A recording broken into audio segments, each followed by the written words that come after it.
Right, okay. அஸ்ஸலாமு அலைக்கும் பிள்ளைகள், வணக்கம். ஸோ 2026 பேட்ச் மாணவர்களுக்கு நடைபெறக்கூடிய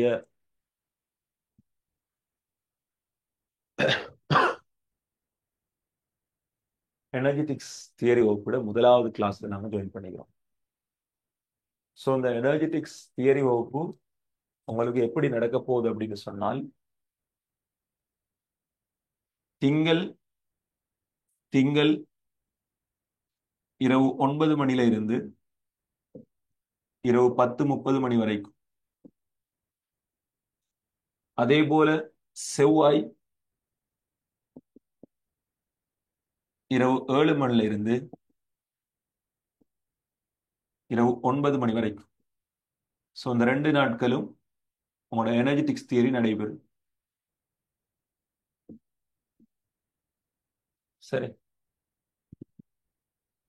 ஸோ எந்த அளவுக்கு ஃபாஸ்டா அந்த தியரி முடியும் அப்படின்னு சொன்னால், இன்ஷா அல்லாஹ் இந்த தியரி மொத்த எனர்ஜெட்டிக்ஸும் மொத்த எனர்ஜெட்டிக்ஸும் இன்ஷா அல்லாஹ் எதிர்வரக்கூடிய ஜூன் மாதம் ஜூன் மாதம் ஃபர்ஸ்ட் வீக்குக்கு முன்னால, ஜூன் மாதம் ஃபர்ஸ்ட் வீக் அல்லது செகண்ட் வீக், மோஸ்ட்லி ஜூன் மாதம் ஃபர்ஸ்ட் வீக்குக்கு முன்னால நாங்க என்ன செய்வோம், முடிச்சு இனோகானிக்க ஸ்டார்ட் பண்ணுவோம்.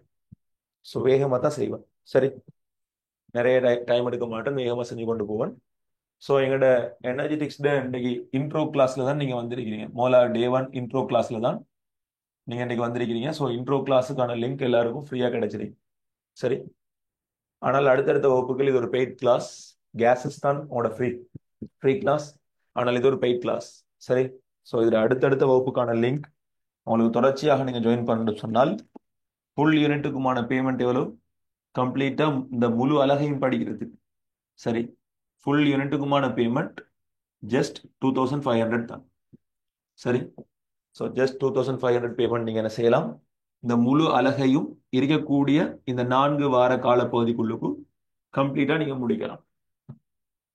சரி, ஸோ எல்லா பெய்ட் கிளாஸஸுக்கும் என்ன இருக்கும், ரெக்கார்ட் இருக்கும். வலிமையாக எல்லா பெய்ட் கிளாஸுக்கும் எங்கட ரெக்கார்டு இருக்கும். ஸோ அந்த அடிப்படையில் இதுக்கும் உங்களுக்கு ரெக்கார்ட் கிடைக்கும். சரி, அதாவது பெய்டு ஸ்டூடெண்ட்ஸுக்கு கிடைக்கும். சரி, right. இது தவிர்த்து கேசஸ் வகுப்புகள் உங்களுக்கு இலவசமாக நடக்குது. 26 மாணவர்களை டார்கெட் பண்ணி ஒவ்வொரு வியாழனும் வெள்ளியும் இரவு 10:40 இருந்து 12 மணி வரை. ஸோ இதுக்கு மேலதிகமாக உங்களுக்கு என்ன நடக்குது, கேசஸ் ஃப்ரீ கிளாஸஸ் நடக்கலாம். ஸோ இது தவிர்த்து கேசஸ் ஃப்ரீ கிளாஸஸ் நடக்குது. So cases classes free.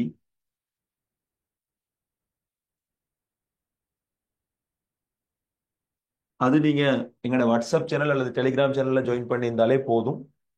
உங்களுக்கு தேர்ஸ்டேயும் ஃப்ரைடேயும் இரவு சரியாக 10:40 இருந்து உங்களுக்கு 12 மணி வரைக்கும் நடைபெறும். லைவ் கிளாஸ் ஃபுல்லா ஃப்ரீ. ஆனால் லைவ் கிளாஸ் ரெக்கார்ட் வந்து ஃப்ரீ இல்லை. லைவா வந்தா free, live class record free இல்லை. லைவ் கிளாஸ் ரெக்கார்ட் தேவைன்னா ஒரு நாளைக்கு 150 ரூபா கட்டி எடுக்கிறோம். எப்படி ஆத்தல என்ன சார், ஜாதி ஆள் தான். ஓகே, நாங்களும் எனது யுஎன்பி கவர்மெண்ட்ல இருந்து ஜேவிபிக்கு மாறின மாதிரி நாங்களும் என்ன செய்யணும், கொஞ்சம் மாற்றங்கள் கொண்டு வரணுன்றதுக்காக அப்படி ஒரு மாற்றம். சரி, கவனி.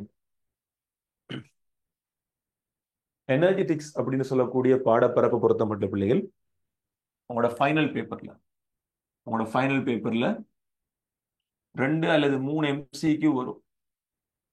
2 அல்லது 3 எம்சிக்யூ வரும். சில நேரம் ஒரு ஸ்ட்ரக்சர்ல ஒரு 1 அல்லது 2 மார்க்ஸுக்கான கேள்வி வரலாம். ஆனா சில நேரம் 5 மார்க்ஸுக்கும் வரலாம். இல்லைன்னா மோஸ்ட்லி 1 அல்லது 2 மார்க்ஸுக்கு வரலாம். அதே நேரம் எஸ்ஏ வினாக்கள்ல மிஞ்சி மிஞ்சி போனால் 2 அல்லது 3 மார்க்ஸ் வரலாம். 2 அல்லது 3.5 மார்க்ஸ் வரலாம் ஒரு ஒரு வருடம் பேப்பர்ல. சோ ஒரு வருடத்துல நீங்க இந்த யூனிட் மூலமாக என்ன செய்வீங்க, ம்? ஒரு வருடத்துல இந்த யூனிட் மூலமாக நீங்க என்ன செய்வீங்க, அப்ரோக்சிமேட்டா minimum 2 1 3 5 so minimum 5, maximum 3, 2, 5, 8.5. So 5க்கும் 8.5க்கும் இடையிலான மார்க்ஸை நீங்க என்ன செய்வீங்க, ஒரு வருடத்துக்கு நீங்க பெற்றுக்கொள்வீங்க. அதாவது ஒரு முறை எக்ஸாம் நீங்க செஞ்சுட்டு வந்தால் அதுல 5க்கும் 8.5க்கும் இடையிலான ஒரு மார்க்ஸ் ஒன்று இருக்கும். ஸோ ஒரு முக்கியமான யூனிட்டா இல்லையா? நீங்களே சொல்லுங்க பாப். எத்தனை பேருக்கு விளங்குது? யூனிட் சின்னது இருக்கிறதுக்குள்ளுக்கும் ஆக சின்ன யூனிட்ல இதுவும் உண்டு.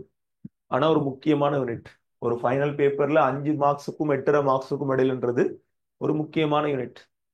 உதாரணமா அந்த 5 மார்க்ஸ் இல்லாம என்ன செய்யலாம், ஒரு ஏ பி ஆகலாம். உதாரணமா 76 கூடிய ஒரு ஏ என்ன செய்யலாம், 71க்கு வந்து பி ஆகலாம். சரி, அது மாதிரி 5 மார்க்ஸ் சொல்றது ஆக முக்கியம். சரி, ஆகவே கொஞ்சம் கரிசன் எடுத்து படிக்க பார்ப்போம். Right, governing. முதலாவது நீங்க பிள்ளைகள் சில விஷயங்கள் தெரிஞ்சிருக்கணும். இந்த எனர்ஜெட்டிக்ஸ் சொல்லக்கூடிய பகுதியில சில டாபிக்ஸ்களை பத்தி பேசிக் ஒரு ஐடியா ஒன்று இருக்கும். Right, governing. சூழல் அப்படின்னா என்ன, சூழல் அப்படின்னா என்ன, அதே போல தொகுதி அப்படின்னா என்ன, தொகுதி அப்படின்னா என்ன, இந்த ஒட்டுமொத்த இந்த படைப்பை, சரியா, இந்த உலகத்துல என்னெல்லாம் படைக்கப்பட்டிருக்குதோ அந்த அத்தனை படைப்பையும் நாங்க ஒரு பேருக்குள்ள கொண்டுடலாம் பிள்ளைகள், அகிலம். இந்த உலகத்தில் இருக்கிற அனைத்தையும் நாங்க என்ன செய்யலாம், இந்த உலகம் மட்டுமே இல்லை, இந்த சூரியன் வான்வெளி எல்லாம் படைப்பினங்கள் அனைத்தையும் நாங்க வியாபிச்சுக்கிற ஒட்டுமொத்த பரப்பையும் நாங்க என்ன செய்யலாம், அகிலம்னு சொல்லக்கூடிய ஒரு பேர்டுல கொண்டுடலாம். இந்த அகிலத்துல இருந்து, நல்லா கேளுங்க, இந்த அகிலத்துல இந்த ஒட்டுமொத்த இந்த படைப்பினங்கள் விரிஞ்சிருக்கிற இந்த அகிலத்துல இருந்து நாங்க படிக்கிறதுக்காக, நாங்க ஜஸ்ட் படிக்கிறதுக்காக ஒரு இடத்தை என்ன செய்வோம், தனிமைப்படுத்துவோம். அதாவது ஒரு இடத்தை நாங்க என்ன செய்வோம், வேறுபடுத்துவோம். சோ அகிலத்துல இருந்து கற்பதற்காக ஒரு இடத்தை நாங்க என்ன செய்வோம், தனிமைப்படுத்துவோம், வேறுபடுத்துவோம். அந்த இடத்துக்கு சொல்ற பேர் தான் தொகுதி. அந்த இடத்துக்கு சொல்ற பேர் தான் தொகுதி. தொகுதி தவிர்த்து, அதாவது அகிலத்தில இருந்து கற்பதற்காக நீங்க தேர்ந்தெடுத்த இந்த தொகுதியை தவிர்த்து ஏனைய அனைத்து பரப்புகளும், இந்த அகிலத்தினுடைய அனைத்து பரப்புகளும் ஒரு விசேட பெயர் கொண்டு அழைக்கப்படும். அதுதான் சூழல். அதுதான் சூழல்.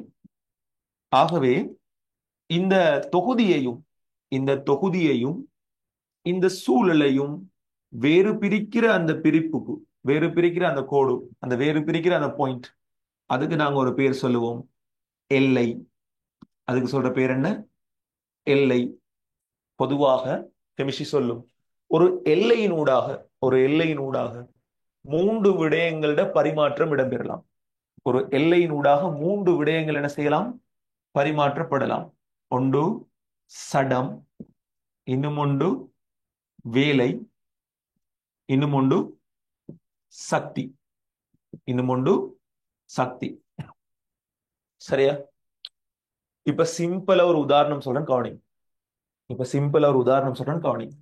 சரி, ஒரு சுடுதண்ணி அடங்கிய ஒரு போத்தல். சரியா, ஒரு சுடுதண்ணி அடங்கிய ஒரு போத்தல். இந்த போத்தலை நீங்க திறந்து வச்சுக்கிறீங்க. இந்த போத்தலை நீங்க திறந்து வச்சுக்கிறீங்க. இதுக்குள்ள என்ன இருக்குது, சுடுதண்ணி இருக்குது. சரியா, இதுக்குள்ள என்ன இருக்குது, கொதி நீர் இருக்குது. சோ நீங்க கற்பதற்காக, இந்த மொத்த அகிலத்தில இருந்தும் கற்பதற்காக தனிமைப்படுத்திய அந்த இடம் என்னது, இதுதான் அந்த தொகுதி. இந்த தொகுதி தவிர்த்து, நல்லா கேளுங்கள் அந்த கதைய, இதுதான் நீங்க சொன்ன தொகுதி. இந்த தொகுதி தவிர்த்து ஏனைய அனைத்து பரவும் என்னது, அகிலத்தினுடைய அனைத்து பரவும் என்னது, சூழல். இப்ப கவனிங்க பிள்ளைகளா, இந்த கொதிநீர்ல இருந்து, இந்த கொதிநீர்ல இருந்து கொஞ்சம் கொஞ்சமா கொஞ்சம் கொஞ்சமா என்ன செய்யும், வெப்ப சக்தி வெளியே வரும். நல்லா கவனி. கொதிநீர்ல இருந்து என்ன செய்யும், வெப்ப சக்தி வெளியே வரும். ஆகவே அதை நான் சக்தினே சொல்றேன், சக்தினே சொல்றேன். வெளியே வரும். சக்தி வெளியே வார நேரம், சக்தி வெளியே வார நேரம் என்ன நடக்கும், வெளியில இருக்கிற அந்த வாயு மூலக்கூறுகள்ல அந்த சக்தி போய் சென்றடைகிற நேரம் அந்த வாயு மூலக்கூறுல என்ன உருவாகும், ஒரு இயக்கம் ஒன்று உருவாகும், ஒரு வேலை ஒன்று நடக்கும். ஆகவே இதால என்ன செய்யும், ஒரு வேலை ஒன்றும் வெளியில நடக்கும். அதே நேரம் கொதிக்கிறதால, கொதிக்கிறதால தொகுதியில இருந்து என்ன செய்யும் பிள்ளைகள், நீராவி வெளியேறும். கொதிக்கிறதால என்ன செய்யும்? தொகுதியில இருந்து நீராவி வெளியேறும். அதை நாங்க சடம்னு சொல்லலாம். அதை நாங்க சடம்னு சொல்லலாம். ஆகவே ஒரு தொகுதியின் ஊடாக, அந்த தொகுதியின் எல்லைக்கூடாக சடம், சக்தி, வேலை ஆகிய மூன்றும் பரிமாறப்படுமாக இருந்தால் ஒன்று வெளியே வரலாம் அல்லது உள்ளுக்கு போகலாம். இதே சந்தர்ப்பத்தை ஒரு குளிரான போத்தலை யோசிச்சா, இதே சந்தர்ப்பத்துல ஒரு குளிரான நீரை கொண்ட போத்தலை யோசிச்சா என்ன நடக்கும் பிள்ளைகள்? ஒரு குளிரான நீர் கொண்ட போத்தலை யோசிச்சால் என்ன நடக்கும்? சிம்பிளா சொல்லணும்னு சொன்னா இதுக்கு மாறி நடக்கும், அவ்வளவுதானே. அதாவது ஜஸ்ட் இந்த சடம் என்ன செய்யும்? உள்ளுக்கு, அதாவது இவ்விடத்தில் இருக்கிற வாயு மூலக்கூறுகள் ஒடுங்கி என்ன செய்யும்? நீரா உள்ளுக்கு போகும். அதே நேரம் வெளியில இருந்து என்ன செய்யும்? சக்தி உள்ளுக்கு போகும். வேலை என்ன செய்யும்? உள்ளுக்கு நடக்கும். ஆகவே இந்த மாதிரி சடம், சக்தி, வேலை ஆகிய மூன்றும் பரிமாறப்படும் தொகுதிக்கு நாங்க சொல்லுவோம் திறந்த தொகுதி. திறந்த தொகுதி. திறந்த தொகுதி. ரைட். எல்லாருக்கும் திறந்த தொகுதி அப்படின்னா என்னன்னு விளங்கிட்டா? ம் சார் வீடியோ கிளியர் போதா? ஸ்ட்ரக் ஆகுது. Are you sure? Are you sure? எல்லாரும் ஸ்ட்ரக் ஆகுதா? நோ. எத்தனை பேர் வீடியோ கிளியர்ன்றீங்க? ஹேண்ட்ஸ் அப் பண்ணுங்க பாப். வீடியோ கிளியர் என்றாக்கள் ஹேண்ட்ஸ் அப் பண்ணுங்க.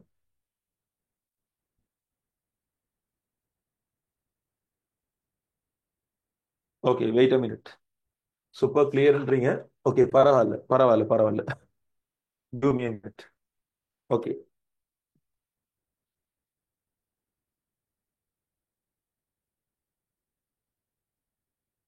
ஐ திங்க் இப்போ ஓகே இருக்கும். வெட்டி வெட்டி வருது. ஓகே, ஸோ கேபிளை கனெக்ட் பண்ணி மாட்டோம். ரைட், இப்போ ஓகேவா? நான் ஓகேவா? சரியா பிள்ளைகள்?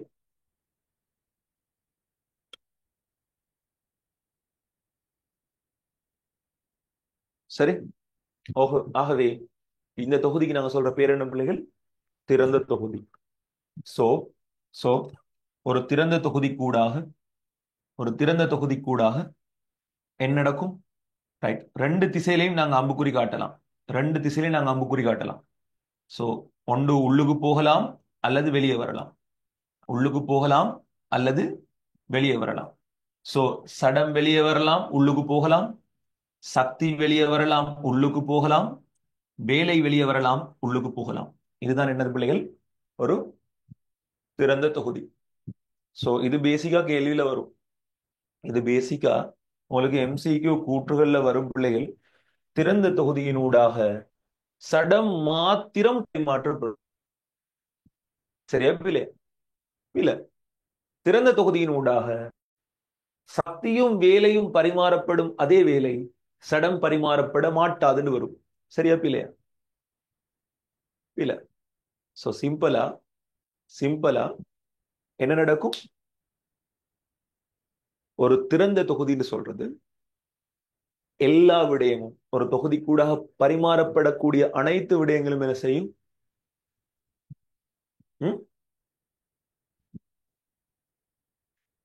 ஆட்டோமேட்டிக்கா இந்த இடத்துல பரிமாறப்படும்.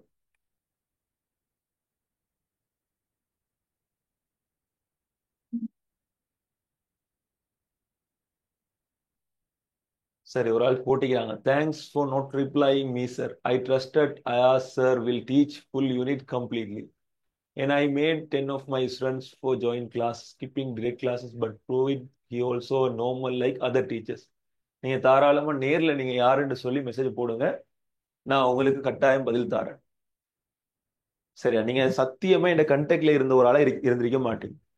சரி, நீங்க உங்களுக்கு அப்படி ஒரு பிரச்சனை இருந்தா நீங்க நேர்ல மெசேஜ் போடுங்க. எத்தனை பேர் என் ஸ்டேட்டஸை உண்மையா பாத்தீங்க பிள்ளைகள்? நான் நேத்து உங்களை வாட்ஸ்அப்புக்கு நான் போட்டிருந்தேன். 2000+ மெசேஜஸ் என் போன்ல இருந்துச்சு. நீங்க பாத்தீங்களா இல்லையா? எத்தனை பேர் பாத்தீங்க? இந்த ரிசல்ட்ஸ் வந்ததுக்கு பிறகு, இந்த ரிசல்ட்ஸ் வந்த போன முறை 750 பேர் படிச்சு 2000+ மெசேஜஸ் நான் போட்டிருந்தேன். நீங்க நினைக்கீங்களா 2000+ மெசேஜஸ் ஒரு மனிதனால ஒரே நாள்ல பாக்கலும்னு சொல்லி? சத்தியமா இல்ல பிள்ளைகள்.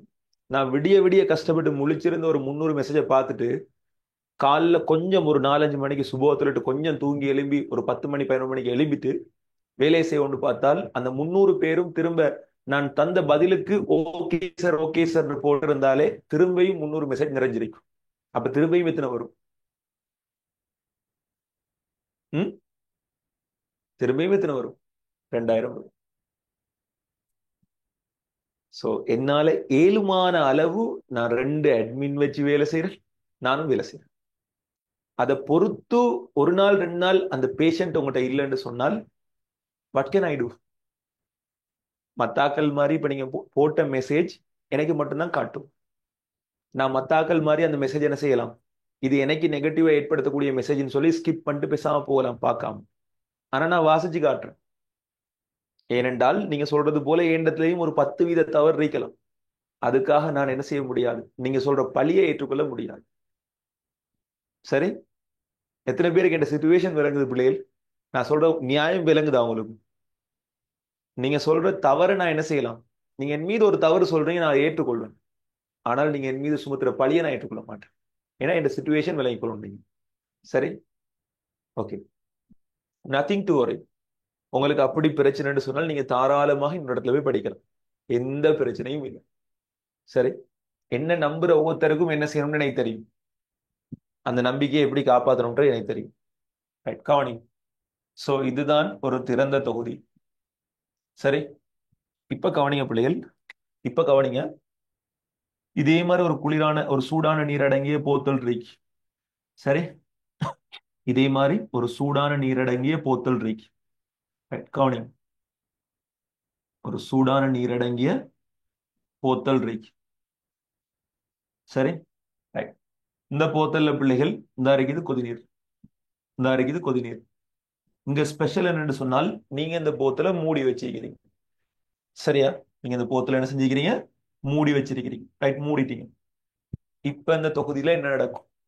இப்ப இந்த தொகுதியில என்ன நடக்கும்? சும்மா யோசிங்க பிள்ளைகளா. இந்த தொகுதியினூடாக என்ன வராது? இதுக்கு பிறகு சடம் வெளியே வராது. ஏன்? மூடப்பட்டிருக்குது. சடம் வெளியே வராது. ஆனால் சூடு, அந்த வெப்பம் என்ன செய்யும், சக்தி வடிவில் வெளியே வரும்.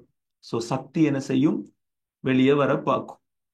அதே மாதிரி சக்தி ஒன்று வெளியே வந்தா வெளியில இருக்கிற சூழல்ல என்ன நடக்கும், அங்க இருக்கிற மூலக்கூறுகள்ல அந்த சக்தி போய் படுற நேரம் அதுல ஒரு இயக்கம் ஒன்று நடக்கும். சோ வெளியால என்ன நடக்கும், ஒரு வேலை ஒன்று நடக்கும், ஒரு வேலை ஒன்று நடக்கும். ஆகவே இந்த தொகுதிக்கு நாங்க ஒரு பேர் சொல்லுவோம், மூடிய தொகுதி. இந்த தொகுதிக்கு நாங்க ஒரு பேர் சொல்லுவோம், மூடிய தொகுதி. ஆகவே மூடிய தொகுதியில ஆகவே மூடிய தொகுதியில என்ன நடக்கும், என்ன நடக்கும்? ஆஹ் உள்ளுக்கும் வெளியாலையும் அம்புக்குறியை போட்டு காட்டலாம். இங்க சக்தி ஒன்று பரிமாறப்படலாம். அது போல உள்ளுக்கும் வெளியாலையும் அம்புக்குறியை போட்டு காட்டுங்க, வெளியிலையும் பரிமாறப்படலாம். ஆனால் யாரு பரிமாற்றம் நடைபெறாது? சடத்தினுடைய பரிமாற்றம் இங்க நடைபெற மாட்டாது. சடம் என்ன செய்யாது, இங்க பரிமாறப்பட மாட்டாது. சார் வீடியோ அடி வாங்குது. ஐ திங்க் கவரேஜ் ப்ராப்ளம் ஒன்று வரும், ஏன்னா சரியான மழை வெளியில. சரி, ஓகே. இப்ப கவனிங்க பிள்ளைகள், இப்ப கவனிங்க. இன்னும் ஒரு சந்தர்ப்பத்தை யோசிப்போம். ஒரு போத்தல் இருக்கு பிள்ளைகள். சரியா, இதே மாதிரி ஒரு போத்தல். இந்த போத்தல்ல மூடி வச்சிருக்கிறீங்க, மூடி வச்சிருக்கிறீங்க, கொதிநீர் இருக்குது. மூடி வச்சிருக்கிறீங்க, கொதிநீர் இருக்குது, ஹாட் வாட்டர் இருக்குது. சரி, நல்லா கவனிங்க பிள்ளைகளா, கொதிநீர் இருக்குது. ரைட். இப்ப இந்த போத்தலை ஃபுல்லா, இந்த போத்தலை ஃபுல்லா என்ன செய்றீங்கன்னு சொன்னால், ஒரு ரெஜிகோமாலையோ அல்லது வெப்பம் ஊடுபுக விடாத ஒரு வெப்ப காவலி பதார்த்தத்தாலேயோ என்ன செஞ்சிருக்கீங்க என்றால் வெப்ப காவல் இட்டிருக்கீங்க. இந்த போத்தல என்ன என்ன செஞ்சிருக்கீங்க, ஃபுல்லா வெப்பம் ஊடுபுக விடாத ஒரு வெப்ப காவலி பதார்த்தத்தால என்ன செய்றீங்க, மூடி வச்சிருக்கிறீங்க. சோ இது ஒரு வெப்ப காவலி பதார்த்தம், வெப்ப காவலி பதார்த்தம். சோ ஒரு வெப்ப காவலி பதார்த்தால மூடி வச்சுக்கிறீங்க. இப்ப என்ன நடக்கும்? ம் ம் இப்ப என்ன நடக்கும்? அல்லது இந்த போத்தலே ஒரு வெப்ப காவலி போத்தலா இருக்குது, வெப்பத்தை விடாத போத்தலா இருக்கு. இப்ப என்ன நடக்கும்? ஆஹ் இந்த தொகுதியில இருந்து, இந்த தொகுதியில இருந்து சடம் வெளியே வர முடியாது. சரி, இந்த தொகுதியில இருந்து சக்தியும் வெளியே வர முடியாது, உள்ள போகையும் முடியாது. சரி, ஆகவே இந்த தொகுதியிலிருந்து வேலையும் என்ன செய்ய முடியாது, நடைபெற முடியாது. ஆகவே சடத்துக்கும் வாய்ப்பில்லை, சக்திக்கும் வாய்ப்பில்லை, வேலைக்கும் வாய்ப்பில்லை. இந்த மாதிரியான தொகுதிக்கு நாங்க ஒரு பேர் சொல்லுவோம், தனிமைப்படுத்திய தொகுதி. இந்த மாதிரியான தொகுதிக்கு நாங்க பேரான சொல்லுவோம் என்னது, தனிமைப்படுத்திய தொகுதி. ஆகவே தொகுதிகளை நீங்க என்ன செய்யலாம், ஒப்பிட்டு எம்சிக்யூ வினாக்கள்ல நியூ சிலபஸ்ல கூட கேள்வி வந்திருக்கு. சரியா? சோ தொகுதிகள் ஊடாக, தொகுதிகளின் எல்லை கூடாக என்ன மாதிரியான பதார்த்தங்கள் உள்ளுக்கு போகும், வெளியே வரும், இந்த விடயங்கள் நீங்க A to Z கம்ப்ளீட்டா தெரிஞ்சிருக்கணும். இது எனர்ஜெட்டிக்ஸ் முதலாவது சாப்டர், அதாவது ஜஸ்ட் ஒரு பேசிக். எனர்ஜெட்டிக்ஸ்ல எப்படி இந்த நாங்க படிக்கிற பாடப்பரப்புல என்ன மாதிரியான விடயங்கள் இருக்குன்னு சொல்ற ஒரு அறிமுகம். சரி, நீங்க எல்லாரும் டியூட்டர் பிரிண்ட் பண்ணி வந்திருப்பீங்க நம்புறேன். சரியா? ஸோ நீங்க எல்லாரும் டியூட்டர் பிரிண்ட் பண்ணி வந்திருப்பீங்க நம்புறேன். அப்படி நீங்க பிரிண்ட் பண்ணிட்டு வந்திருந்தால் வடிவா நீங்க என்ன செய்யுங்கன்னு சொன்னா, இதுல இப்ப எல்லாமே நோட்ஸ் நான் எழுதிக்கிறேன் வடிவா. நான் வாயால சொன்ன அனைத்து விடயங்களும் இங்க எழுதப்பட்டிருக்குது. உங்களோட வேலை என்ன, உங்களோட வேலை என்ன? ரைட், ஒரே ஒரு வேலை. முதலாவது பேஜ்ல இருக்கிற படத்துல இதை தொகுதிண்டும், இதை எல்லைண்டும், இது சூழலும், இது அகிலம்னும் குறிக்கிறது. சோ அதை குறிச்சுக்கோங்க. சரியா? வெப்ப ரசாயன தொகுதி, தொகுதி எல்லாம் ஒன்றுதான். சரி, ரைட். அதே நேரம் என்ன செய்யுங்க பிள்ளைகள், அந்த முதலாவது டியூட்ல பாருங்க, எல்லை ஊடாக சடம் சக்தி வேலை என்பன பரிமாற்றப்படலாம். அந்த வசனத்தை ஃபுல்லா ஹைலைட் பண்ணுங்க. ஹைலைட் பண்ணிட்டு பாருங்க, திறந்த தொகுதி. திறந்த தொகுதிக்கு பக்கத்துல இதை வரைஞ்சு காட்டுங்க பிள்ளைகள். பக்கத்துல இதை வரைஞ்சு காட்டுங்க. மூடிய தொகுதி பக்கத்துல ஸ்பேஸ் இருக்குது, இதை வரைஞ்சு காட்டுங்க. தனிமைப்படுத்திய தொகுதி பக்கத்துல ஸ்பேஸ் இருக்குது, இதை வரைஞ்சு காட்டுங்க. கீழே 3 ரவுண்ட் வடிவா போட்டிருக்கிறேன். 3 ரவுண்ட் வடிவா போட்டிருக்கிறேன். சோ இதே மாதிரி 3 ரவுண்ட். ஒவ்வொரு ரவுண்டுக்கு கீழையும் வடிவா திறந்த தொகுதி, மூடிய தொகுதி, தனிமைப்படுத்திய தொகுதி. தனிமைப்படுத்திய தொகுதியில நீங்க என்ன செய்யணும், ஒன்றுமே வெளியே போகாதுன்னு காட்டணும். ஸோ தனிமைப்படுத்திய தொகுதியில நீங்க என்ன செய்யணும், இந்த இடத்துல ஒன்றுமே வெளியே போகாதுன்னு காட்டணும். ஸோ காட்டி வடிவா இது 3 படத்தையும் வரைஞ்சிட்டு டக்குன்னு ஒரு ஹேண்ட்ஸ்அப் போட்டு தாங்க பாப். ரைட், இது இவ்வளத்தையும் வரைஞ்சி முடிச்சாக்கள் குயிக்கா ஒரு ஹேண்ட்ஸ்அப் போட்டு தாங்க. சரி, நான் அடுத்த பேஜை விளங்கப்படுத்துறேன். பிள்ளைகள் இன்றைக்கு நைட்டுக்கு சரி, உங்களோட சீனியர்ஸுக்கு இரசாயன இயக்கவியல், அதாவது பிசிக்கல் கெமிஸ்ட்ரியில ரசாயன இயக்கவியல் பாடப்பரப்பு நாங்க தொடங்குறோம். சரியா? இந்த பாடப்பரப்பு 5 வீக்ல 5 வீக்ல மண்டேயும் டியூஸ்டேயும் நடக்கிற செமினார்ல நைட் நடக்கும். அன்டில் 2-3 மணி வரை நடக்கும். சரியா? 5 வீக்ல 5 யூனிட்டை முடிப்போம் நாங்க. 5 நைட், அதாவது ஒரு வீக்குக்கு 2 நைட். 5 வீக்ல 5 நைட்ல நாங்க யூனிட்டை முடிப்போம். அதோட அடுத்த 6ஆம் மாசம் 2வது வீக் நாங்க இண்டஸ்ட்ரியல் என்வரன்மெண்ட்ல தொடங்கினால் 6ஆம் மாசம் 3வது வீக் ஜூனோட உங்களோட சிலபஸ் வந்து உங்களோட சீனியர்ஸுக்கு முடிபடுது. அதாவது கிட்டத்தட்ட எக்ஸாமுக்கு இன்னும் 5 மாதத்துக்கு முன்னுக்கு நாங்க என்ன செய்யறோம், கம்ப்ளீட்டா சிலபஸை முடிக்கிறோம். சரி, உங்கள யாருக்கும் தேவை இருந்தால் நீங்களும் ஜாயின் பண்ணலாம். ஒரு நைட், அதாவது ஒரு ஃபுல் தியரி, ஒரு வீக் நைட் கிளாஸுக்கு 2500. ஒரு கம்ப்ளீட்டா அந்த தியரி ஃபுல்லா முடிஞ்சிடும். சரி, 25 வருஷம் கேள்வி செய்யறதுனா அனைத்து விஷயங்களும் அடக்கிய தியரி ஃபாஸ்ட் ட்ராக் தியரியாக செய்யும், நிறைவு செய்யப்படும். சரி, அதுல கம்ப்ளீட் பேக்கேஜ் எடுக்கிறேன்னு சொன்னா நீங்க 9000 என்ன செய்யலாம், உங்களுக்கு கம்ப்ளீட் பிசிக்கலும் படிக்கலாம். சரி, அதே மாதிரி 26க்கு வந்து இன்ஷா அல்லாஹ் நாங்க ஜூன் மாதம் என்ன தொடங்குவோம், இனோகானிக் தொடங்குவோம். ஒன்னும் யோசிக்காதீங்க. 26க்கு இன்ஷா அல்லாஹ் நான் சிலபஸ் முடிப்பேன் குறைந்தபட்சம். சரியா? ஒரு 7-8 மாசத்துக்கு முன்னுக்கு சரி நான் சிலபஸ் முடிப்பேன். சரி, இன்ஷா அல்லாஹ் ஒன்றும் யோசிக்காதீங்க. இந்த முறை இவங்களுக்கு எனக்கு கொஞ்சம் சோகம் இல்லாம நான் கிளாஸ் இடையில செய்யாதால தான் கொஞ்சம் அடி வாங்கினது. இல்லாட்டி வளமையா நான் 1 மாசத்துக்கு முன்னுக்கு இந்த சிலபஸை முடிச்சிருப்பேன். ஸோ இவங்களுக்கு 1 மாசம் லேட் ஆகிட்டு வளமையா நான் முடிக்கிற ஸ்பீட்ல இருந்து. ஆனா இன்னமும் வெளியில எங்கேயுமே சிலபஸ் முடிக்கல. சரியா? ஆனா நான் முடிச்சு காட்டுறேன், இன்ஷா அல்லாஹ் நீங்க பாப்பீங்க. சரி, நான் முடிச்சு காட்டுறேன், நீங்க பாப்பீங்க. என்ன முடிச்சு காட்டுறேன்? சிலபஸா, வேற ஒன்றும் இல்லை. நீங்க வேற மாதிரி நினைச்சிடாதீங்க, சார் முடிச்சு காட்டுன்றாரு என்னடா இதுன்னு. ஓகே, அவசரமா எழுதிக்கோங்க பிள்ளைகள். எழுதி முடிச்சா ஹேண்ட்ஸ் அப் பண்ணுங்க, நல்ல பிள்ளைகளாட்டம். இல்ல நம்பேலாடா.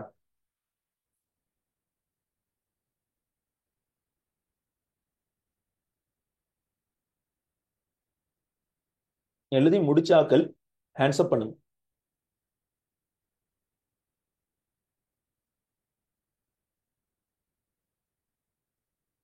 வீடியோ கட் ஆயிடுது. Okay okay okay okay okay. Wait wait wait.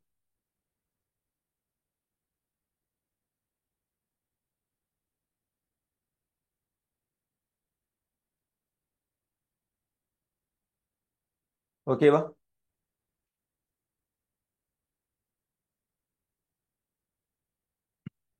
உங்களோட சீனியர்ஸ்க்கு நடக்கிற 2 கிளாஸ்ல நீங்க வேண்டாம் ஜாயின் பண்ணி பார்க்கலாமா? அதுலயும் இன்றைக்கு இன்ட்ரோ கிளாஸ் வந்து முதல் டே 1 வந்து ஃப்ரீ தான். சரி பிள்ளைகள் இப்படிதான். நீங்க எவ்வளவுக்கு சப்போர்ட்டிவா இருக்கீங்களோ அவ்வளவு சப்போர்ட்டிவா வேலை செய்ய வேண்டாம். சரி, அது வந்து யூடியூப்ல லைவா தான் போகும் உங்களோட சீனியர்ஸ் கிளாஸ். உங்களோட சேனல்கள்ல குரூப்ல நான் இன்ஷால்லா அந்த டைமுக்கு போடுவேன் 10:40 தான். நீங்க எவ்வளவுக்கு வேகமா நீங்க இருக்கீங்களோ அவ்வளவுக்கு வேகமா நான் இருப்பேன். அவசரம் முடிங்க பாப்போம்.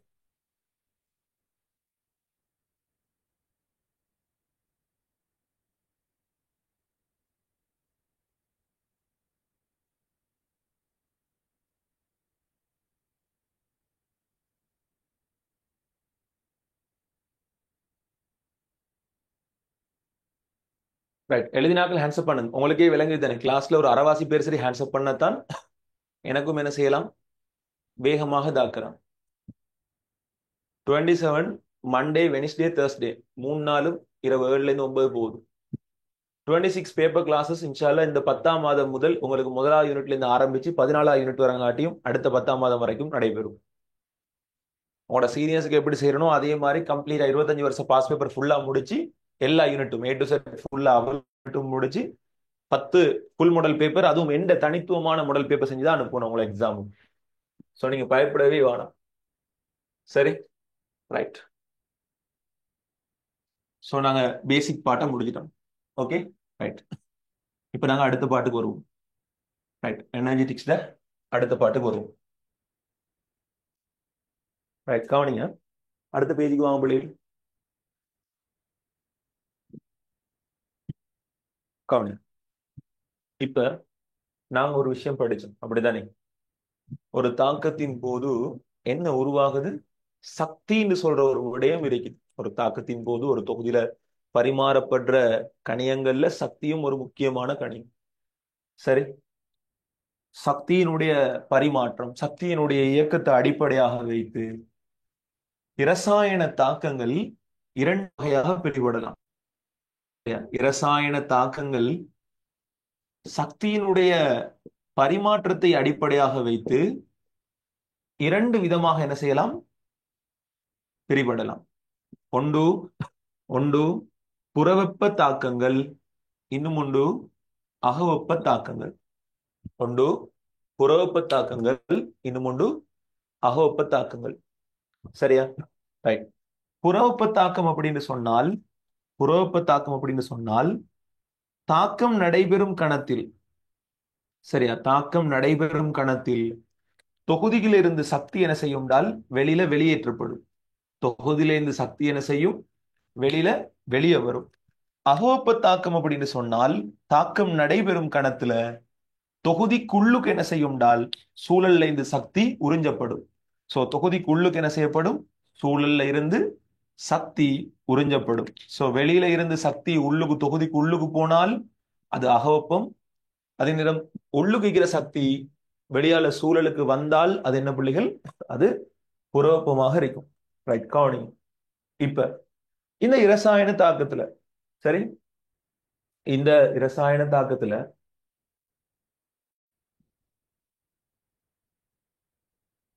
இந்த ரசாயன தாக்கத்துல இப்ப அகவெப்பம் புறவெப்பம் வருது தானே, இந்த சக்தியிட மாற்றத்துக்கு காரணம் என்ன, அதாவது இந்த சக்தி ஏன் இப்படி மாறணும் அப்படின்னு நான் கொஞ்சம் இப்ப அலசி ஆராயும். சரியா? இந்த சக்தி ஏன் இப்படி மாறணும் அப்படின்றதுக்கு நாங்க என்ன செய்யறோம், காரணங்களை கொஞ்சம் அலசி ஆராயும் என்ன அதுக்குள்ள இருக்குன்னு சொல்லி. ரைட், கவனிங்க. சோ ஒரு பக்கம் அகவெப்பம், இன்னும் ஒரு பக்கம் புறவெப்பம். சரி, ரைட், கவனிங்க பிள்ளைங்க. முதலாவது, இப்ப இங்க என்ன நடக்கும், சக்தி வெளிவிடப்படும். இங்க என்ன நடக்கும், சக்தி உறிஞ்சப்படும். இதுக்குரிய காரணம் என்னன்னு சொல்றேன், கவனி.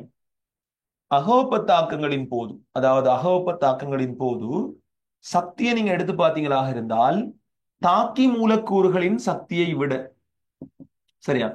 நாங்க முதலாவது புறவெப்பத்தை பார்ப்போமா? அப்போ உங்களுக்கு லேசி உங்களோட சார்ட் இருக்கிற ஓர்டருக்கே வரலாமே. ரைட். ஓகே, கவனி. புறவெப்ப தாக்கங்களின் போது தாக்கி மூலக்கூறுகளின் சக்தியை விட தாக்கி மூலக்கூறுகளின் சக்தியை விட விளைவு மூலக்கூறுகளின் சக்தி குறைவாக காணப்படுது. தாக்கி மூலக்கூறுகளோட சக்தியை விட விளைவு மூலக்கூறோட சக்தி என்ன செய்யுது? குறைவாக காணப்படுது. சரி, நான் இப்ப இங்கால திரும்பி இருக்கிற நேரம் நீங்க அங்கால மெசேஜ் போடுறீங்க. அதுக்கப்புறம் நான் பார்க்க மாட்டேன். திரும்ப அப்புறம் சொல்லுவீங்க, சார் நான் உங்களுக்கு மெசேஜ் போட்டேன் நீங்க பாக்குறீங்க இல்ல சார்.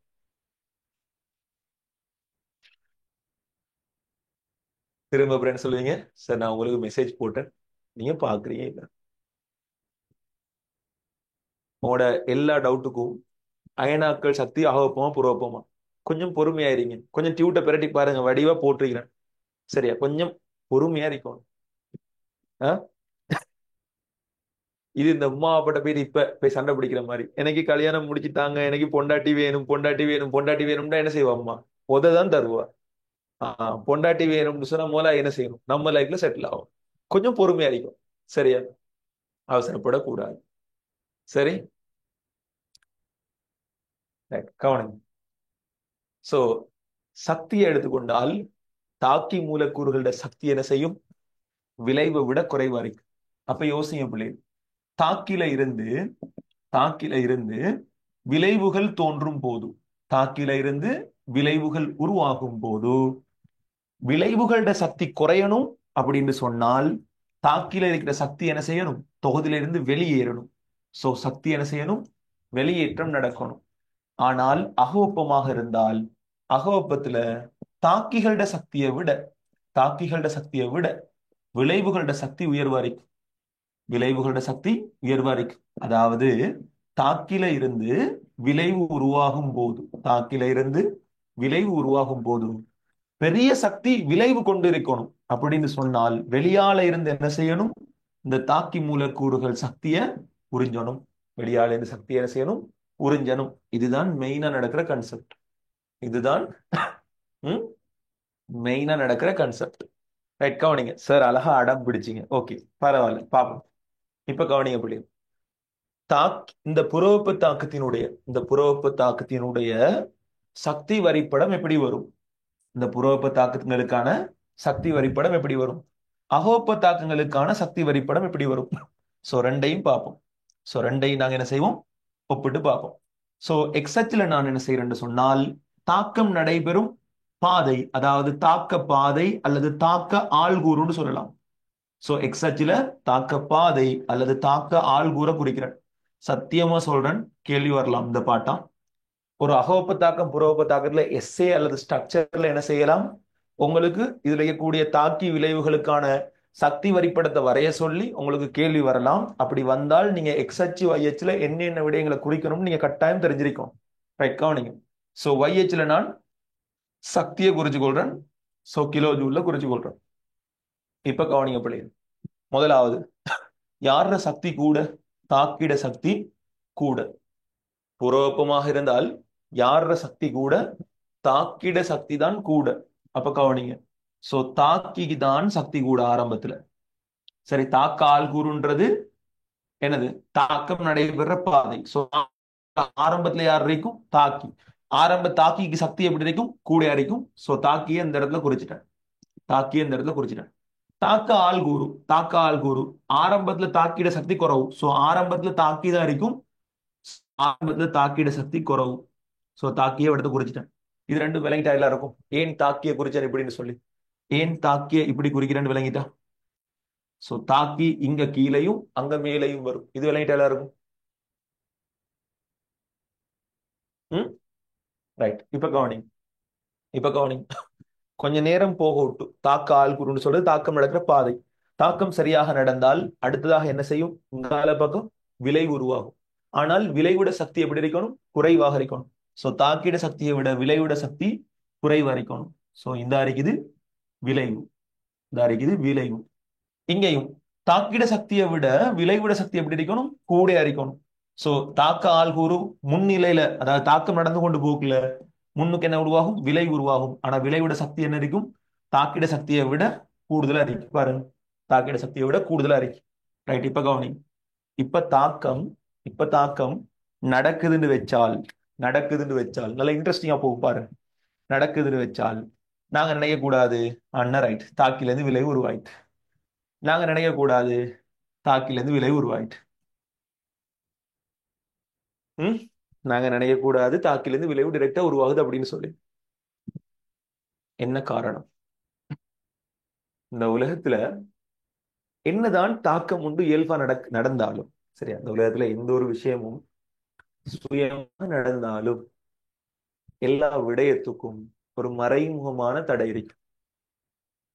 உங்களை நீங்க நல்லா வாங்க அப்படின்னு முன்னுக்கால சொல்ற பல பேர் மனசுல என்ன நினைப்பாங்க? நீங்க நல்லா வந்துடக்கூடாதுன்னு நினைப்பாங்க. நீங்க இப்ப போயிருங்க, போய் வாப்பாட்ட போயிட்டீங்க. வாப்பா வாப்பா கல்யாணம் முடிச்சுட்டாங்க. ஏன் மகன்? எனக்கு 25 வயசு ஆயிட்டு. சாரி, 20 வயசு ஆயிட்டு. ஓகே, சரி மகன் முடிச்சு தாரன் அப்படின்னு வாப்பா சொன்னாருண்டா நம்பிராதீங்க. அதாவது வாப்பா அப்படி சொல்லிட்டு ராவைக்கு வீட்டுல பிரியாணியும் இறைச்சி கறியெல்லாம் ஆக்கப்படுதுன்னு சொன்ன அர்த்தம் என்ன? உங்களுக்கு தெரியாமலே விஷம் வைக்க போறாங்க. சரி, இந்த உலகத்துல என்ன ஒரு தாக்கமும் நேரடியாக என்ன செய்யப்படாது, ஏற்றுக்கொள்ளப்படாது. அது பாருங்க, கெமிஸ்ட்ரியில கூட அதான் சொல்லுது. எந்த ஒரு தாக்கமும் நேரடியாக என்ன செய்யல, ம் நடக்கிறது. எல்லா தாக்கத்துக்கும், நீங்க கடந்து போற எல்லா தாக்கத்துக்கும் மறைமுகமாக ஒரு தடை இருக்கு. நீங்க எந்த வேலை செய்ய போனாலும் என்ன செய்யும், ஒரு மறைமுகமான ஒரு தடை இருக்கு. ஒரு தாக்கத்துல, ஒரு ரசாயன தாக்கத்துல இருக்கக்கூடிய இந்த மறைமுகமான தடைக்கு நாங்க ஒரு பேர் சொல்லுவோம். அதுதான் ஏவற் சக்தி. சரியா? இந்த ஏவற் சக்தி என்று சொல்ற பாயிண்ட் தானே, இந்த ஏவற் சக்தி என்று சொல்றதுதான் ஒரு தாக்கத்துல வரக்கூடிய மேக்சிமம் தடை. லைஃப்லயும் அப்படித்தான். லைஃப்லயும் நீங்க அடைய வேண்டிய அடைவு ஒரு லட்சியமாக இருந்தால் அதற்காக செய்ய வேண்டிய வேலை எப்போதும் அந்த லட்சியத்தை விட பெருசா இருக்கும். இப்போ உதாரணமா நீங்க ஒரு டாக்டர் ஆகணும். நீங்க டாக்டர் ஆகணும் என்ன செய்யணும்? பயாலஜியை சரியா படிக்கணும். அங்க போயிட்டு என்ன படிப்பீங்க? Biochemistry, physiology, pathology, microbiology, anatomy, surgery, இந்த மாதிரியான பாடங்களை தான் படிப்பீங்க. ஆனா நீங்க என்ன செய்றீங்க?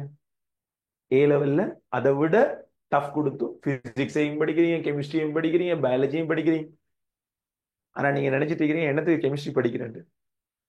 உங்களுக்கு தெரியுமா? நீங்க மெடிக்கல் ஃபேக்கல்ட்டி யாராவது போயிருந்தால் நீங்க அவங்ககிட்ட கேளுங்க.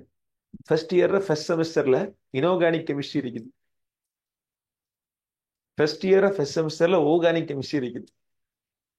சரியா? நீங்க நினைக்கக்கூடாது என்னத்துக்கு கெமிஸ்ட்ரி டாக்டர்ஸுக்கு, என்னத்துக்கு கெமிஸ்ட்ரி இன்ஜினியர்ஸுக்கு. என்ஜினியர்ஸுக்கு என்னத்துக்கு கெமிஸ்ட்ரி தெரியுமா? ஆ என்ஜினியர்ஸுக்கு என்னத்துக்கு கெமிஸ்ட்ரி?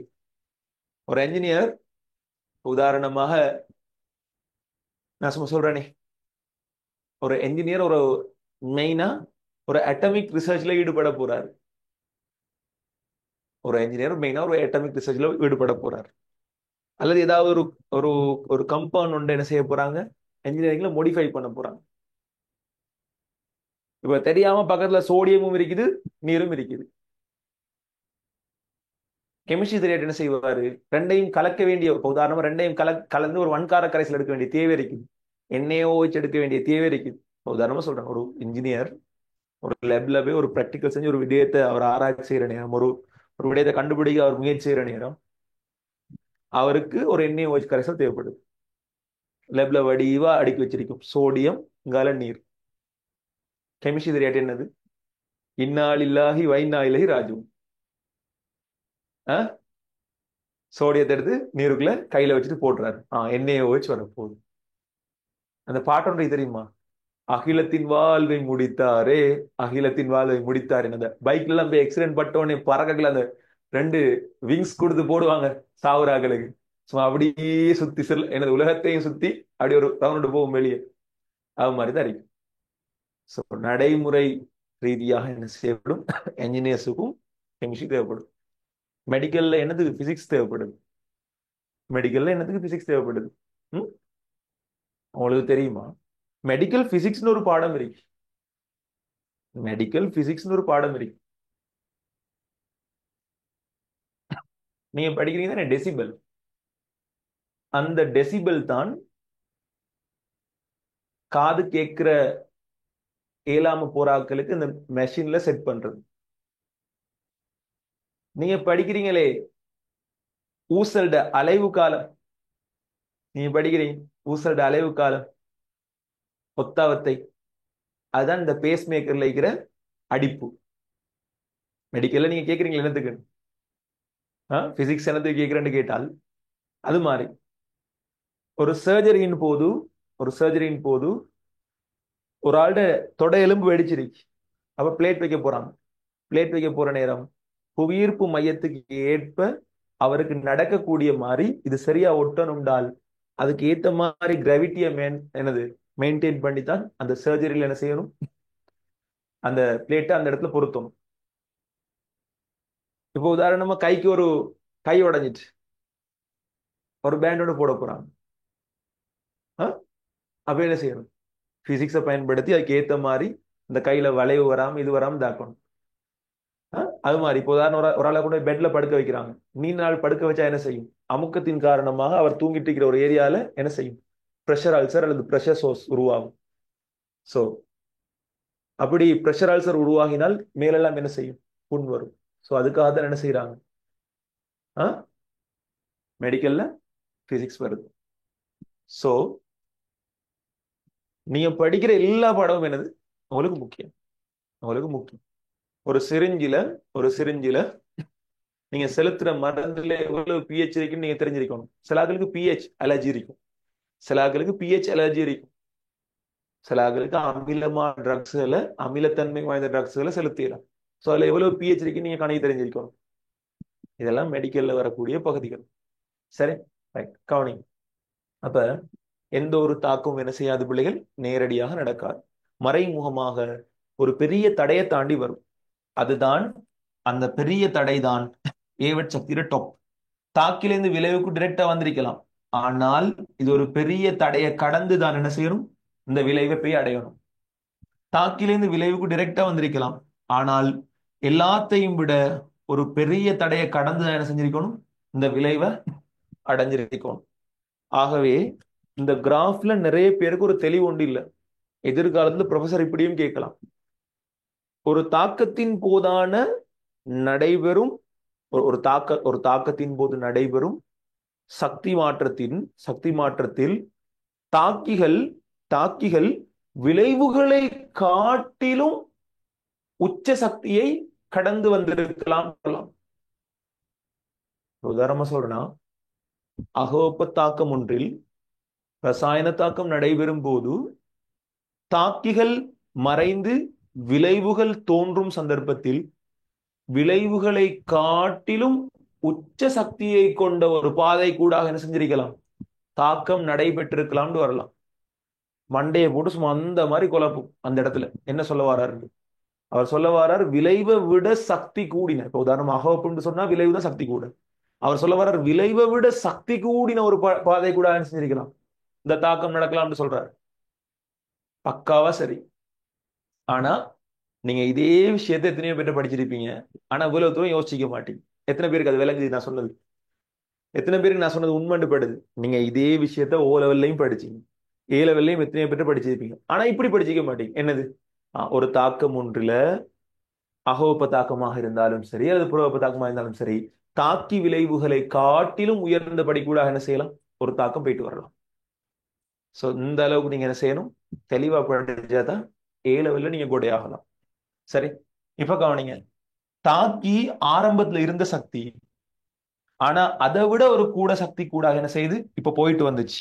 ஆகவே ஆரம்ப சக்திக்கும் அது கடந்துட்டு வந்த டாப் சக்திக்கும் இடையில, அது கடந்துட்டு வந்த உச்ச சக்திக்கும் இடையில இருக்கக்கூடிய இந்த வேறுபாடு, சரியா, அது கடந்துட்டு வந்த அந்த டொப்புக்கும் இடையில இருக்கக்கூடிய இந்த வேறுபாடுக்கு நாங்க ஒரு பேர் சொல்லுவோம், ஏவட் சக்தி. இந்த வேறுபாட்டுக்கு நாங்க ஒரு பேர் சொல்லுவோம், இ, ஏவட் சக்தின்னு சொல்லுவோம். சோ ஏவட் சக்தின்னு சொல்றது என்னது? ஒரு தாக்கத்தின் போதான மறைமுகமான தடை. ஒரு தாக்கத்தின் போதான மறைமுகமான தடை. அப்ப பாருங்க திரும்பவும், தாக்கத்துல ஆரம்பத்துல இங்க யார் இருக்கு? தாக்கி என்ன? சோ ஆரம்பத்துக்கும் தாக்கிக்கும், நல்லா கவனிங்களா, தாக்கிக்கும், ஒரு தாக்கத்தினுடைய தாக்கிக்கும் தாக்கம் கடந்து போன உயர்ந்த சக்தி புள்ளிக்கும் இடையில இருக்கக்கூடிய வித்தியாசம் தான் என்னது? ஏவட் சக்தி. இத கூட கேட்டு வந்திருக்குது ஈவன் 2019 பேப்பர் சம்திங்.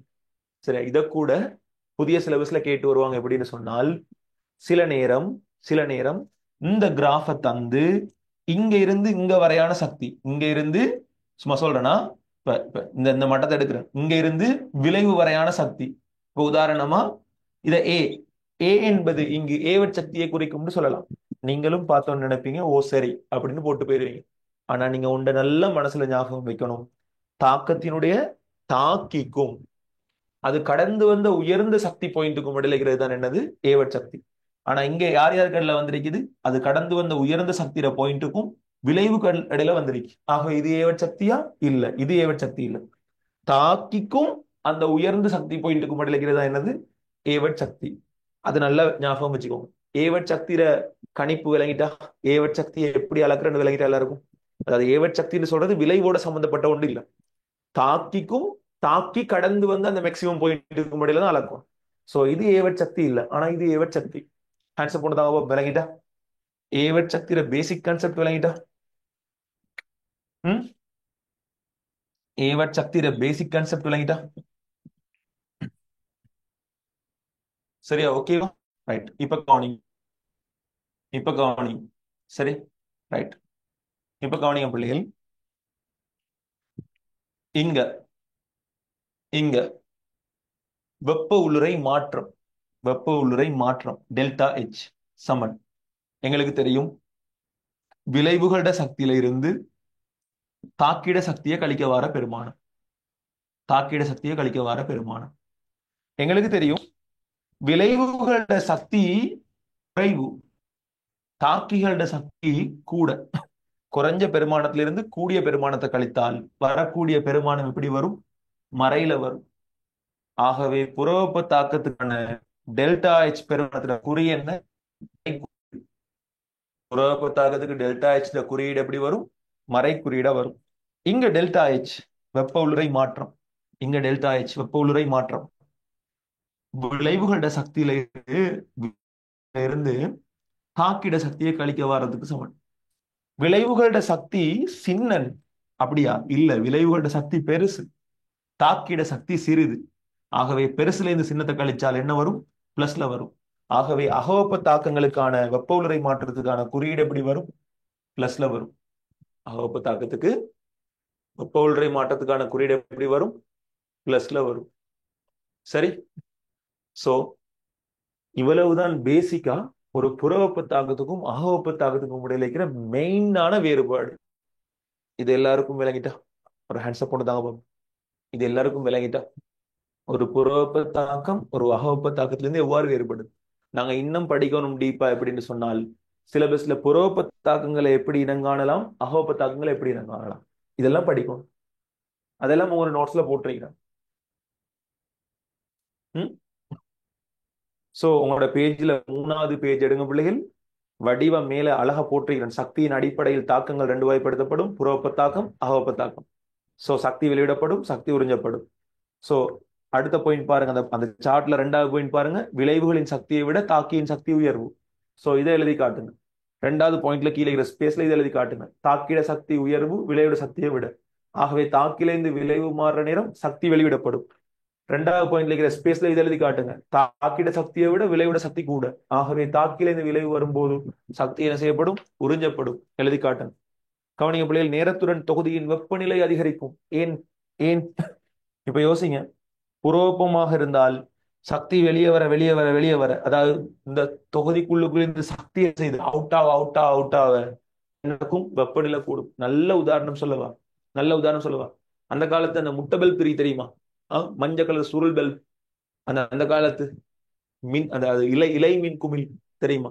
இலை மின் குமிழ்ல இருந்து சக்தி வெளியே வர நேரம், வெளிச்சம் வெளியே வர நேரம் கிட்ட கொண்டு போனா என்ன செய்யும்? கை சுடும். நல்ல உதாரணம். சக்தி எங்க சரி என்ன செய்யும்? ஹீட் வெளியே வரும். ஹீட் வெளியே வந்தால் தொகுதி சுடும். தொகுதி சுடும்.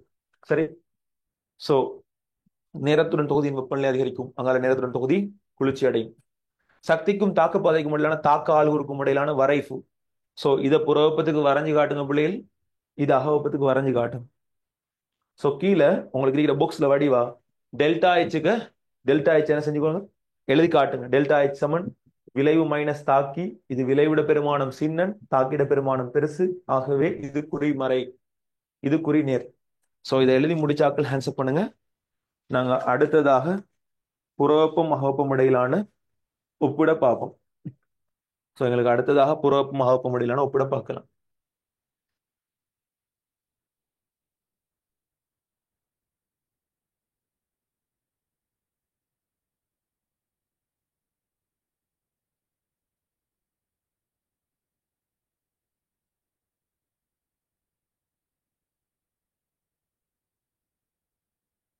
எழுதி காட்டுங்க பிள்ளைகள், குயிக்கா குயிக்கா குயிக் பண்ணுங்க, குயிக் பண்ணுங்க. ஓகே, எழுதி இல்லாதவர்களுக்கு ஒரு தடவை ஜூம் பண்றது. Okay okay okay okay okay. நீங்க எழுதி இல்ல, உங்களுக்கு விலங்கல்ன்ற பட்சத்தில் ஜூம் பண்றது பிரச்சனை இல்லை. Okay fine fine, nothing to worry. Okay குயிக்கா எழுதுங்க இப்ப. சரிதானே? ரைட், குயிக்கா எழுதுங்க பாப்போம்.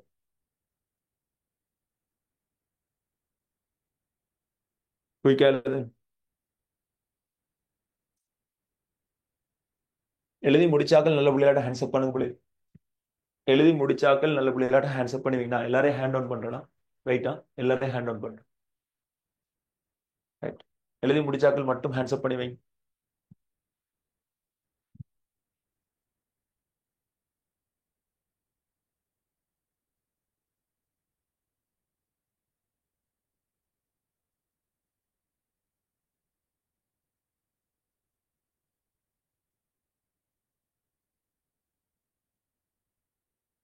எழுதினாக்கள் ஹேண்ட்ஸ் அப் பண்ணுங்க குயிக்கா.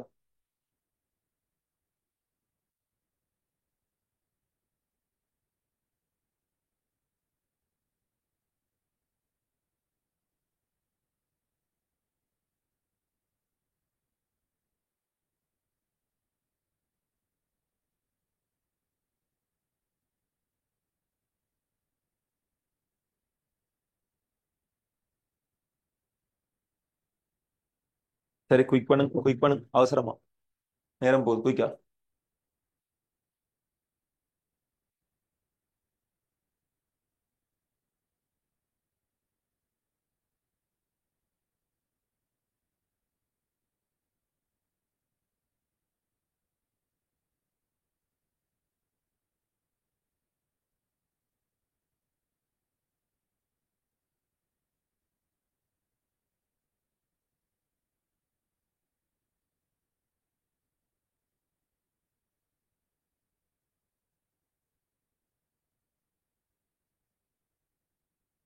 சரிதானே?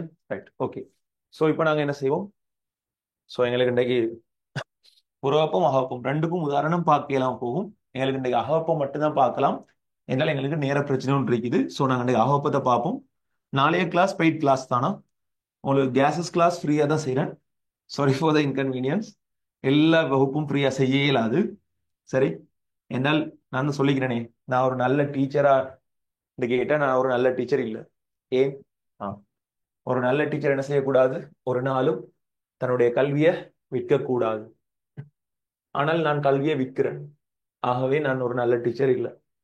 ஆனால் நான் ஒரு நல்ல பிசினஸ்மேன். எப்படியாப்பட்ட ஒரு பிசினஸ்மேன்? என்ன நம்பி வர கஸ்டமர்ஸ், என்ன நம்பி வர பிள்ளைகளுக்கு அவர்கள் எதிர்பார்த்து வந்த எதிர்பார்ப்பை விட திருப்தியையும் சந்தோஷத்தையும் ஒரு நல்ல ஒரு வாழ்க்கையையும் அமைச்சு கொடுக்கறதுக்கு நான் என்ன செய்யறேன், என்னால இயலுமான பெஸ்ட் பெர்ஃபார்மன்ஸை நான் கொடுக்குறேன். ஸோ ஆஸ் அ பிஸ்னஸ் மேனா என் கஸ்டமரை நான் என்ன செய்யல, ஏமாத்தல. ஸோ அதெல்லாம் நான் ஒரு நல்ல பிஸ்னஸ் மேன். சரி, ஸோ நான் ஒரு நாளும் நல்ல டீச்சர் ஒன்று இல்லை. சரியா?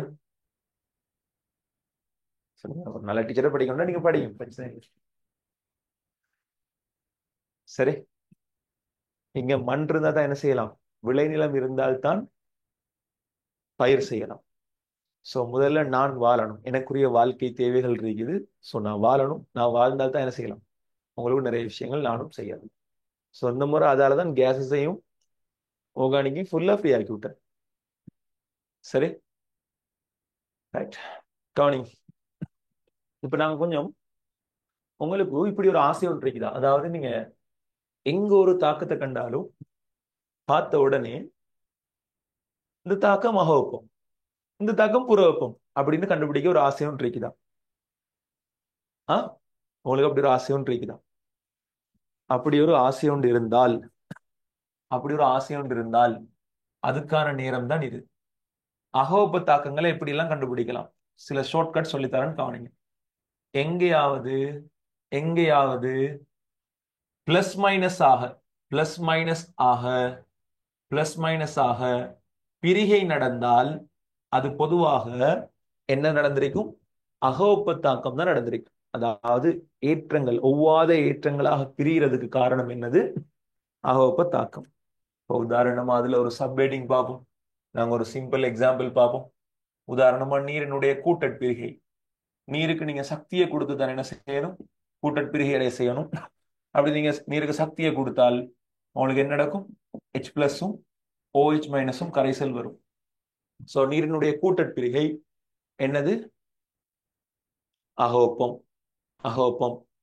அது மாதிரி அது மாதிரி மென் அமிலங்களுடையும் மென் அமிலங்களுடையும் மென்காரங்களுடையும் அயனாக்கம். மென் அமிலங்களுடையும் மென்காரங்களுடையும் அயனாக்கம் பிளஸ் மைனஸா பிரிகை அடைகிற. இப்போ உதாரணமா ஒரு CH3 C double one OH, இதை நீங்க என்ன செய்ய போறீங்க? அயனாக்கம் செய்ய போறீங்க அப்படின்னு சொன்னால் அயனாக்கம் செய்ய போறீங்க அப்படின்னு சொன்னால் CH3 plus CH3 C double one minus H plus. இது என்னது? ஒரு அகவெப்பம். ஒரு அகவெப்பம். அது மாதிரி இப்போ உதாரணமா ஒரு மென்காரம் NH4OH, இதை நீங்க பிளஸ் மைனஸா பிரிக்க போறீங்க அப்படின்னு சொன்னால் இதுவும் என்னது? ஒரு அகவெப்பம். ஒரு அகவெப்பம். சோ இதுக்கு பிறகு நீங்க பார்த்தா என்ன செய்யலாம்? சிம்பிளா கண்டுபிடிக்கலாம் அகவெப்பம் அப்படின்னு சொல்லி.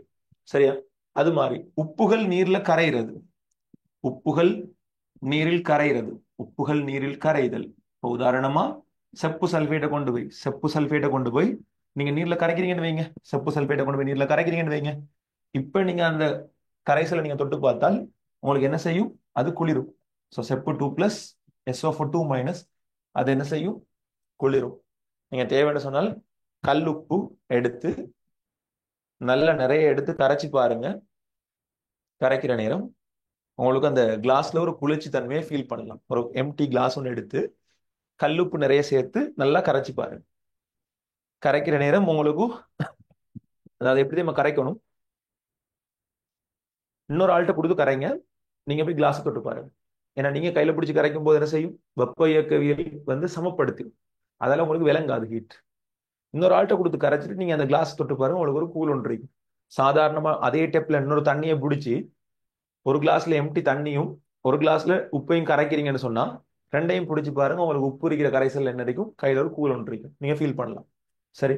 சோ உப்புகள் நீர்ல கரைகிறதும் என்னது? உங்களுக்கு ஒரு அகோப்ப தாக்கமாக இருக்கும். சோ இது ஒரு பேசிக் உதாரணம். சரி. ரெண்டாவது உதாரணம் பிள்ளைகள். ரெண்டாவது உதாரணம் அயனாக்கல் சக்தி. அயனாக்கல் சக்தினா என்னது? இலத்திரன்களை ஒரு அணுல இருந்து நாங்க வெளியாற்ற போறோம். அப்ப இலத்திரன் நாங்க வெளியாற்றணும்னு சொன்னா நாங்க என்ன செய்யணும்? சக்தியை கொடுக்கணும். சோ முதலாம் இரண்டாம் மூன்றாம் எல்லா அயனாக்க சக்தியும் என்னது பிள்ளைகள்? அகவெப்பம் தான். சோ முதலாம் இரண்டாம் மூன்றாம் எல்லா அயனாக்கம் என்னது பிள்ளைகள்? அகவெப்பம் தான். சோ இது எல்லாமே அகவெப்ப சக்திக்குரியதாகத்தான் இருக்கும். ரைட். அதே நேரம் அதே நேரம் உங்களுக்கு தெரியும் அயனாக்கல் சக்தி மாதிரியே இன்னொரு ஆள் இருக்காரு. யார் அது? இலத்திரன் நாட்டல் சக்தி. இலத்திரன் நாட்டல் சக்தி. இலத்திரன் நாட்டல் சக்தி எடுத்தீங்களாக இருந்தால் நல்ல ஞாபகம் வைங்க. இலத்திரன் நாட்டல் சக்தியில 4 டைப்ல தான் அகவெப்பம் இருக்குது. முதலாவது முதலாவது கவனிங்க, 4 டைப். நைதரசன் இலத்திரன் நாட்டல் சக்தி அகவெப்பம். சரி. நைதரசன் முதலாம் இலத்திரன் நாட்டல் சக்தி அகவெப்பம். சரி. அதே மாதிரி பெர்லியம், அதாவது இரண்டாம் கூட்டம், அதுபோல 12ஆம் கூட்டம், அதுபோல 18ஆம் கூட்டம். உதாரணமா பெர்லியம், நாகம், ஹீலியம். இந்த மூலகங்களோட இலத்திரன் ஆற்றல் சக்தி. இது எல்லாமே என்னது? அகவெப்பம்.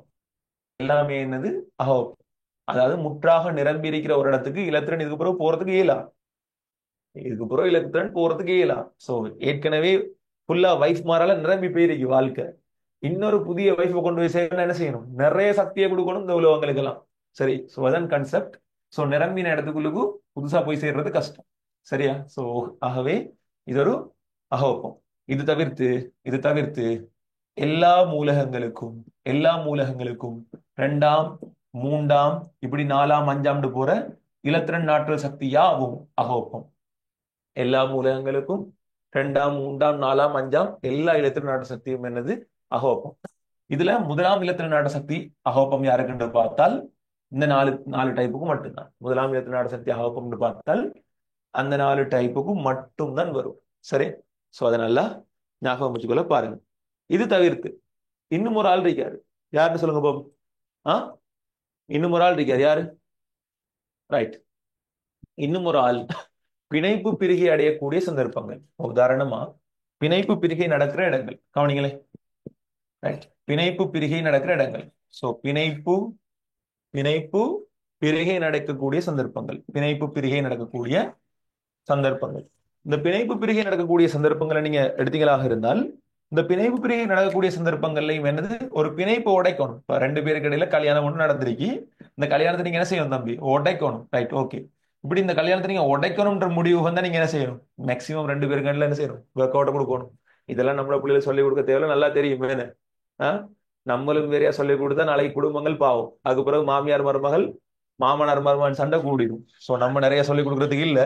ஏற்கனவே இதெல்லாம் நம்ம சமூகத்துக்கு அத்துப்படியான விடயங்கள். சரி, ரைட். இது எல்லாத்துக்கும் மேலதிகமாக கடைசியா ஒன்று இருக்குது. கடைசியா ஒன்று இருக்குது. அது என்ன பிள்ளைகள்?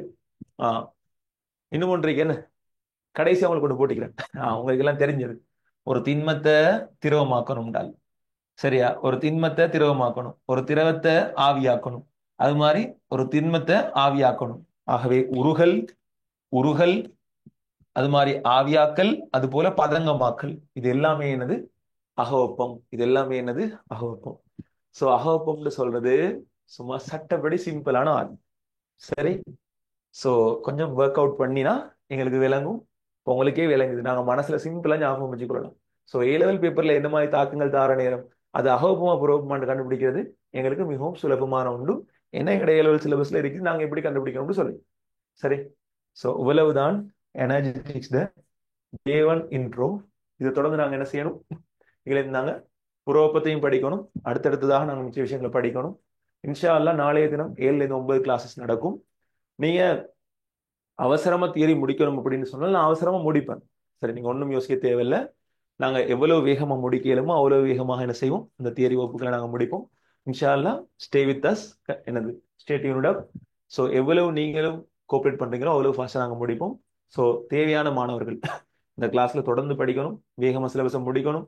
எப்படி சரி உங்களோட கனவுகளுக்கு நாங்க உரம் சேர்க்கணும்ன்ற நம்பிக்கை இருக்கிற மாணவர்கள் நீங்க என்ன செய்யலாம்? தாராளமாக 2500 பே பண்ணி இதுல இந்த 4 கிழமைக்குள்ளுக்கே நீங்க என்ன செய்யலாம்? சிலபஸ் முடிக்கலாம். இந்த 4 கிழமையில முடிப்பேன், சத்தியமா முடிப்பேன். இந்த 4 கிழமையில தலைகள் ரெண்டு சரி எப்படி சரி இன்ஷா அல்லாஹ் என்ன கஷ்டம் வந்தாலும் முடிப்பேன். சரியா? சோ ஒன்றும் யோசிக்க தேவை, அவசரமாக நான் முடிப்பேன். சரி, சோ தேவையான மாணவர்கள் என்ன செய்யுங்க? அக்கௌண்ட் நம்பர் மற்ற மற்ற விடயங்களை தேவைன்னு சொன்னால் நீங்க அட்மினை தொடர்பு கொண்டு பெற்றுக்கொள்ளக்கூடியதாக இருக்கும். சரி, ஸோ கைனடிக்ஸ் கிளாஸ் நடக்கும். அதுலேயும் நீங்கள் என்ன செய்யுங்க? கட்டாயம் கலந்து கொள்ள பாருங்க. இரவு 10:40க்கு அதனுடைய லிங்க் உங்களோட யூடியூப் தளங்களில், என்னோட யூடியூப் தளங்களில் கெம் எக்ஸ்பர்ட் அயசர் சொல்லக்கூடிய யூடியூப் தளத்தில் என்ன செய்யும்? டே இன்ட்ரோ கிளாஸ் டே 1 நடக்கும். ஸோ நீங்கள் தாராளமாக நீங்கள் செய்யலாம், பே பண்ணி ஜாயின் பண்ணலாம். உங்களுக்கு ஒன்று நல்லா நான் சொல்கிறேன், கேட்டுக்கோங்க. ரிப்பீட்டர்ஸ் எப்பயும் யாரை சூஸ் பண்ணுறாங்களோ அவங்க பெர்ஃபெக்டான ஆக்கள். ஏன்னா ரிப்பீட்டர்ஸுக்கு தெரியும் நம்ம எங்கே போய் அடி வாங்கினோம் அப்படின்னு சொல்லி. அதாவது ரிப்பீட்டர்ஸ் என்ன செய்ய மாட்டாங்க?